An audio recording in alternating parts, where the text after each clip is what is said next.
الحمدللہ نحمدہ ونصلی ونسلم علی رسولہ الکریم اما بعد اعوذ باللہ من الشیطان الرجیم بسم اللہ الرحمن الرحیم قالوا انا للہ و انا الیہ راجعون سبحان اللہ. صدق اللہ العظیم وبلغنا رسولہ النبی الکریم ونحن على ذلك لمن الشاہدین والشاکرین والحمد للہ رب العالمین. آئیے سب سے پہلے ہم اور آپ پوری ایمانداری کے ساتھ نبی اور آل نبی کی بارگاہ پاک میں جھوم کر درود شریف کا نذرانہ پیش کر لیں. اللہم صلی علی سیدنا مولانا محمد امام الجود والکرم علی آلہ واصحابہ بارک وسلم صلاۃ و سلاما علیک یا رسول اللہ صلی اللہ تعالی علیہ وسلم. حضرات، آج ہم سب شہباز طریقت، بدر شریعت، سر چشمہ ولایت، قبلہ عالم حضور الشاہ علامہ غلام محمد خان قادری علیہ الرحمہ کے عرس پاک میں شرکت کی سعادتیں اور برکتیں حاصل کر رہے ہیں. اللہ تعالی ہم سب کی شرکت کو قبول فرمائے. آمین. حضرات، وقت کی قلت ہے اور میرے بعد بھی کئی تقریریں اور نعت پاک آپ حضرات کو سماعت کرنے ہیں، اس لیے مختصر سے وقت میں مختصر سی باتیں آپ کے گوش گزار کرتا ہوں بغیر کسی تمہید کے. خطبہ مسنونہ کے بعد میں نے جس آیت مقدسہ کی تلاوت کی ہے غالباً اس میں زیادہ تر لوگوں کو یاد ہو. قالوا انا للہ و انا الیہ راجعون. اگر زحمت نہ ہو تو آپ سب لوگ ایک مرتبہ میرے ساتھ پڑھ لیجئے اس آیت کو. قالوا انا للہ و انا الیہ راجعون. حضرات، یہ کب پڑھا جاتا ہے؟ زیادہ تر لوگ انتقال پر ہی پڑھتے ہیں، ہے نا؟ جب کسی کا انتقال ہوتا ہے، تھوڑا بولیں آپ، جب کسی کا انتقال ہوتا ہے تو اسی آیت پاک کو پڑھتے ہیں اور پڑھنے کا حکم بھی دیا جاتا ہے. حضرات،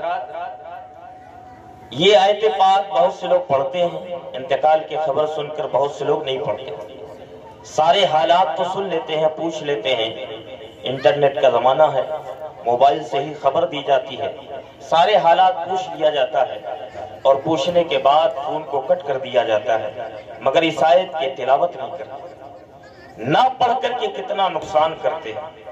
سب سے پہلے میں آپ کے گوشے گزار کرتا ہوں کہ حضرات، جب کوئی مومن بندہ اس آیت پاک کی تلاوت کرتا ہے، اس آیت پاک میں 26 حروف ہیں. سارے لوگ کتنے حروف ہیں؟ 26 حروف ہیں. اور اللہ فرماتا ہے من جاء بالحسنۃ فلہ عشر امثالھا. تم ایک نیکی لاؤ، بدلے میں ہم تمہیں 10 عطا کریں گے. جب یہ آیت پاک کو پڑھو گے تو گویا 26 حروف آپ نے پڑھا اور ہر حرف کے بدلے اللہ 10 نیکیاں عطا فرماتا ہے. اس طرح سے اس آیت کے پڑھنے پر اللہ اس بندے کو 260 نیکیاں عطا فرماتا ہے. 260 نیکیاں عطا فرماتا ہے. اللہ کے رسول صلی اللہ تعالی علیہ وسلم ارشاد فرماتے ہیں کہ جب تمہیں پریشانی گھیر لے، مصیبت گھیر لے تو فرماتے ہیں صبر کرے اور اسی آیت کی تلاوت کرے، اسی آیت کو بار بار پڑھیں. آقا فرماتے ہیں اس آیت پاک کی تلاوت کی برکت سے اللہ پریشانی کو دور فرما دے گا اور بدلے میں رحمتیں برکتیں نازل فرمائے گا. اور حضرات، آقا صلی اللہ تعالی علیہ وسلم، میرے رب نے اپنے حبیب سے فرمایا، میرے حبیب اپنے امتیوں میں ان صابرین کو یہ 3 خوشخبری سنا دیجئے کہ جو مصیبت پر اس آیت پاک کو پڑھتے ہیں، اس آیت کی تلاوت کرتے ہیں، اے حبیب 3 خوشخبری انہیں سنا دے. پہلی خوشخبری یہ کہ اللہ تعالیٰ کی خاص ان پر عنایت ہے، اور دوسری خوشخبری یہ کہ عام رحمت سے بھی وہ مستفید ہے، اور تیسری خوشخبری یہ سنا دیجئے کہ دنیا و آخرت میں ہر طرح وہ ہدایت ہے. حضور سیدنا عبدالحق محدث دہلوی رضی اللہ تعالیٰ عنہ فرماتے ہیں کہ جب تمہاری کوئی چیز غائب ہو جائے، گم ہو جائے، تو فرماتے ہیں کہ اسی آیت کی تلاوت کرے، اسی آیت کو بار بار پڑھے، اللہ تعالیٰ اس آیت کی تلاوت کی برکت سے اس نعمت کو واپس کر دے گا، اگر واپس نہیں کرے گا تو اس سے بہتر چیز تمہیں عطا فرما دے گا۔ سبحان اللہ۔ اور حضرات سیدنا فاروق اعظم رضی اللہ تعالیٰ عنہ فرماتے ہیں کہ ایک صبر پر فرماتے ہیں نعمت العدلان و نعمت العلاوت، فرماتے ہیں ایک صبر پر تین نعمت بہت ہی اچھی ہے، تین نعمت یہ بہت ہی اچھی ہے۔ اور حضرات تفسیر عزیزی اور تفسیر احمدی کے اندر ہے کہ حضرات فرماتے ہیں کہ جس کے اندر یہ چار باتیں پائی جائے، جس کے اندر یہ چار باتیں پائی جائے، یعنی ہر کام میں اللہ سے التجا کرے اور نعمت ملنے پر الحمدللہ کہے اور مصیبت آنے پر انا للہ کہے اور گناہ ہونے پر استغفر اللہ کہے، جس کے اندر یہ چار باتیں پائی جائے اس کے لیے جنت میں اللہ گھر بنا دے، اس کے لیے اللہ تعالیٰ جنت میں گھر بنا دیتا ہے۔ اور سیدنا امام حسین رضی اللہ تعالیٰ عنہ فرماتے ہیں کہ اگر پرانی مصیبت یاد آئے، پرانی پریشانی یاد آئے تو بھی اس آیت کو پڑھے، فرماتے ہیں اگر پرانی مصیبت کو یاد کر کے اگر اس آیت کو پڑھے گا تو اللہ اسے نئے صبر کا ثواب عطا فرمائے گا۔ حضرات محترم وقت نہیں، اس لیے آئیے آؤ، صوفیاء کرام فرماتے ہیں کہ جو ہے اس آیت کو ہر حال میں پڑھنا چاہیے، اس آیت کو ہر مسلمان کو، ہر مومن کو ہر حال میں پڑھنا چاہیے، اس لیے کہ جب جو ہے اس آیت کو بندہ پڑھتا ہے تو اس کا دھیان رب کی جانب جاتا ہے اور رب کی جانب سے دھیان جانے سے بندے کو سکون ملا کرتا ہے اور اللہ رحمتیں نازل فرماتا ہے۔ اور حضرات اسی پر جو ہے تفسیر عزیزی کے اندر ہے کہ جب بندہ اس آیت کو پڑھتا ہے تو شیطان مایوس ہو جاتا ہے اور وہاں سے بھاگ جاتا ہے، مومن کا دل خوش ہو جاتا ہے۔ حضرات محترم اس لیے آپ سے گزارش ہے کہ اس آیت پاک کو پڑھا کریں، یاد نہ ہو تو یاد کر لیں۔ آئیے حضرات محترم اب جو ہے سرکار دو عالم صلی اللہ تعالیٰ علیہ وسلم یہاں تک کہ جوتا کے قسمیں ٹوٹنے پر بھی اس آیت کو پڑھتے تھے، اور میرے آقا صلی اللہ تعالیٰ علیہ وسلم جب چراغ بجھ جاتا تو بجھنے پر بھی اس آیت کو پڑھتے۔ میرے آقا صلی اللہ علیہ وسلم ہاتھ میں فانس جو ہے چبھنے پر بھی جو ہے آقا صلی اللہ تعالیٰ علیہ وسلم اس آیت کی تلاوت فرماتے تو صحابہ کرام نے کہا یا رسول اللہ، جوتے کا قسمیں جو ہے ٹوٹنا، چراغ کا گل ہونا اور ہاتھ میں فانس کا لگنا یہ تو بہت چھوٹی مصیبت ہے۔ میرے آقا نے فرمایا غلاموں ہر حال میں اس آیت کو پڑھنا چاہیے، چھوٹی باتیں کبھی کبھی بڑی بھی ہو جائے۔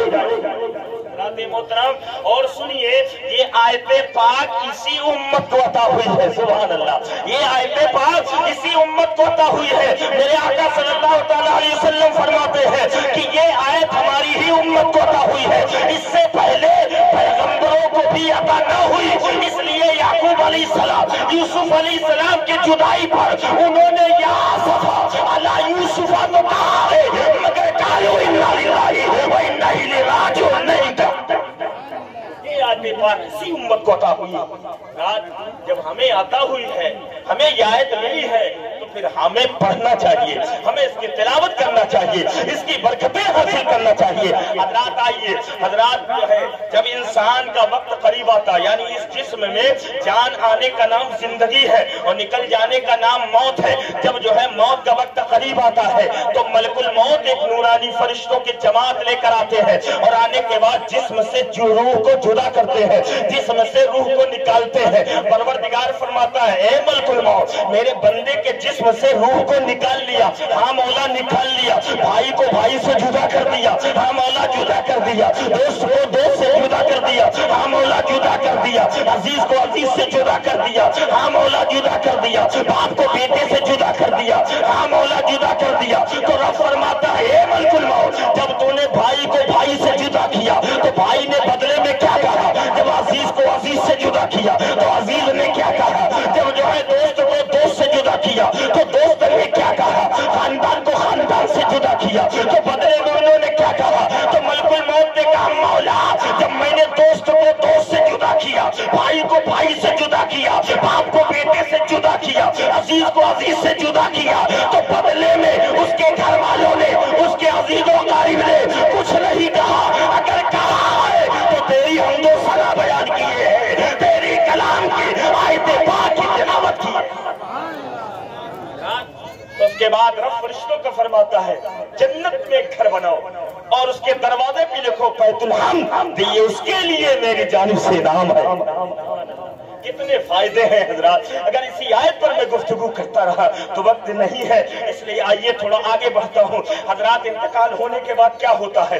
جہاں بندہ لیٹا رہتا ہے وہیں اس کا جسم رہتا ہے، صرف جسم سے روح نکل جاتی ہے اور اس کے بعد فرشتے روح کو لے کر چلے جاتے ہیں اور حضرات لاش وہی پڑی رہتی ہے، جسم وہی پڑا رہتا ہے۔ کہا اس کی حکمت کیا ہے؟ حضرات علماء کرام فرماتے ہیں کہ جب فرشتے روح کو نکالتے ہیں، لے کر جاتے ہیں اور جسم چھوڑ کر جاتے ہیں اور کہتے ہیں کہ تم خاک سے بنے ہو، اس لیے خاکی چیز کو چھوڑ کر جا رہا ہو، ہم بھی نوری ہے، روح بھی نوری ہے، اس لیے اسے ہم لے کر جا رہے ہیں، اس لیے کہ جسم تمہیں دے کے جا رہے ہیں، جسم کو تم نہلاؤ گے، روح کو ہم نہلائیں گے، جسم کو تم سجاؤ گے، روح کو ہم سجائیں گے، جسم کو تم معطر کرو گے، روح کو ہم معطر کریں گے، جسم کو تم دولہا بناؤ گے، روح کو ہم دلہن بنائیں گے، جسم کو قبر تک تم پہنچاؤ گے، روح کو ہم پہنچائیں گے، قبر میں جسم کو تم اتارو گے، روح کو ہم اتاریں گے، پھر سے دونوں کا ملن ہوگا، پھر سے دونوں کا ملن ہوگا۔ حضرات امام غزالی رحمۃ اللہ تعالیٰ علیہ فرماتے ہیں جنازے کے آگے ہرگز نہ جاؤ۔ دو وجہ ہے، ایک وجہ یہ ہے کہ آگے جانا بے ادبی ہے، دوسری وجہ یہ ہے کہ جیسے آپ جنازہ اٹھا کر چلتے ہیں ایسے ہی جو ہے فرشتوں کی جماعت اس کی روح کو لے کر چلا کرتے ہیں آگے آگے۔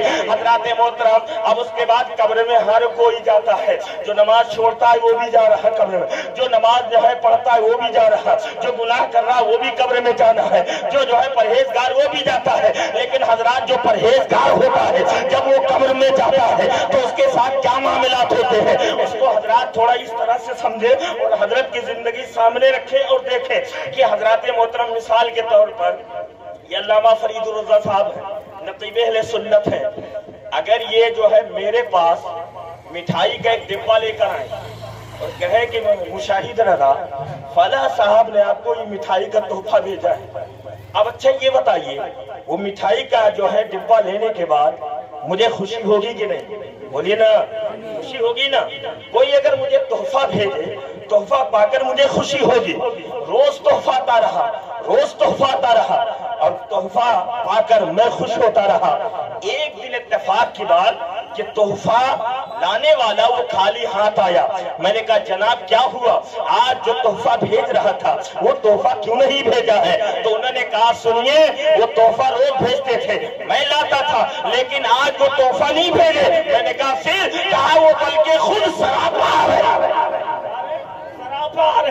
تو اچھا یہ بتائیے جو تحفہ ہم کو کئی سال سے بھیجتا رہا اگر وہ خود آ جائے تو بولو ہم استقبال کریں گے کہ نہیں کریں گے؟ احترام کریں گے کہ نہیں کریں گے؟ ادب سے جو ہے بیٹھائیں گے کہ نہیں بیٹھائیں گے؟ حضرات میں اس ذات کی بات کر رہا ہوں جو 1-2 سال نہیں، 1-2 مہینہ نہیں، بلکہ 52 سال شہر امیٹھی میں مر کر کے کبھی فجر میں نبی پر سلام کا تحفہ بھیج رہا، کبھی درود کا تحفہ بھیج رہا، کبھی نذر و نیاز کا تحفہ بھیج رہا ہے۔ حضرات 52 سال تک یہ تحفہ بھیجتا رہا اور فرشتے لے جاتے رہے، مصطفیٰ کی بارگاہ میں پہنچاتے رہے، یا رسول اللہ فلاں ابن فلاں نے تحفہ بھیجا ہے، سلام کا تحفہ بھیجا۔ تو نعرے تکبیر، نعرے رسالت، نعرہ تکبیر، نعرہ رسالت، حضرت مولانا صوفی صاحب رضا صاحب قبلہ، نعرہ تکبیر، نعرہ رسالت۔ اب آپ بیٹھے بیٹھے جیسے چہرے کی زیارت کریں، ادب احترام کے ساتھ